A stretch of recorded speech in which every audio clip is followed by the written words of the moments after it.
There are things you don't talk about, not because you've forgotten them, but because remembering them feels too heavy. There are messages you ignore, places you avoid, people you don't respond to, responsibilities you postpone, truths you walk around like broken glass on the floor. You call it procrastination, distraction, or not the right time. But deep down, you know what it really is. You're running from something that hurts. Avoidance doesn't look dramatic. It doesn't announce itself. It looks harmless. Scrolling instead of starting, silence instead of honesty, busyness instead of rest. On the surface, it seems like you're simply choosing comfort. But avoidance isn't comfort. It's fear in disguise. It's the nervous system trying to shield you from something it believes you can't handle. You avoid what you fear will break you, even if avoiding it slowly breaks you anyway. It always starts quietly. A task you push to tomorrow, a conversation you postpone, a decision you delay, a feeling you bury. But the psychology behind avoidance goes far deeper than just not wanting to deal with it. Avoidance is a survival instinct. Your brain isn't trying to be lazy, it's trying to be safe. This is how the mind works. Anything associated with emotional pain, shame, rejection, failure, loss, discomfort, gets flagged as danger. And the brain treats danger the same way it treats a physical threat. It activates escape. The same part of your brain that tells you to run from fire tells you to run from responsibility, intimacy, vulnerability, difficult truths.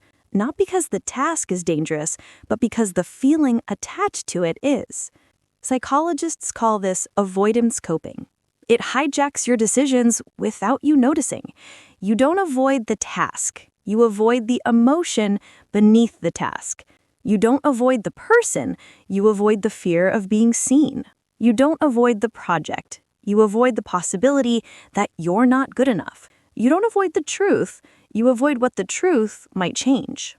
Daniel Goleman once wrote, "The more that we avoid discomfort, the stronger the discomfort becomes." Avoidance grows. It expands into every corner of your life. One avoided moment becomes a habit, and the habit becomes a pattern, and the pattern becomes your identity. Soon you start thinking you're someone who just can't handle things, when really you're someone who learned to protect themselves in silence. You see it everywhere. You avoid certain places because they remind you of people you lost. You avoid conversations because confrontation triggers childhood wounds. You avoid love because the last time you opened your heart, someone broke it.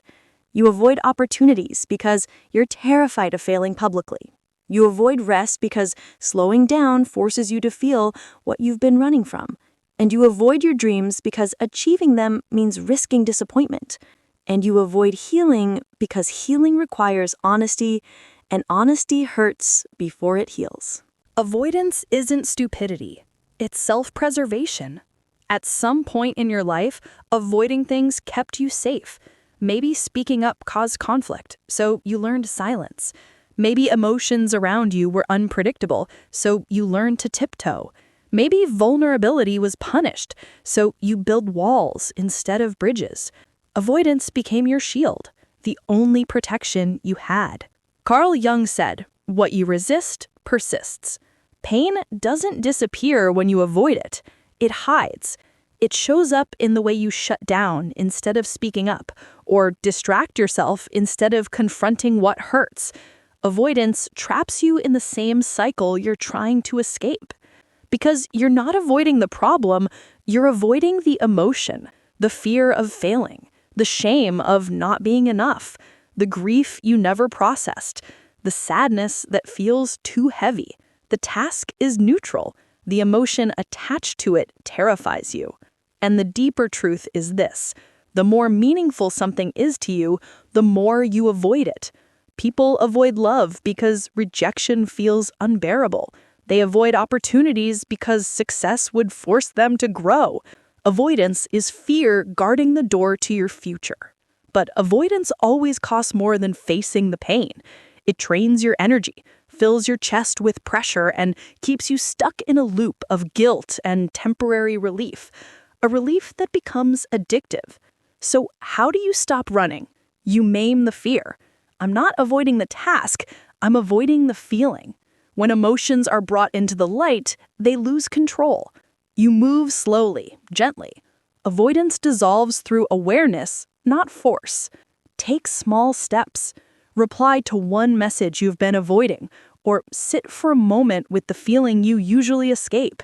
Growth happens not by jumping into pain, but by proving gradually that the pain won't destroy you. You calm your body, breathe slower, relax your shoulders, and remind yourself that you are safe. Avoidance comes from a nervous system still bracing for danger. Safety begins when the body feels grounded. And then comes identity. You're not someone who avoids everything.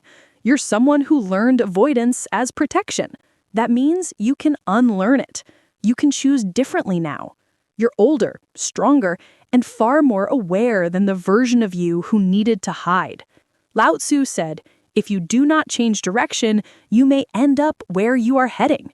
Avoidance always leads to regret. Courage isn't the absence of fear.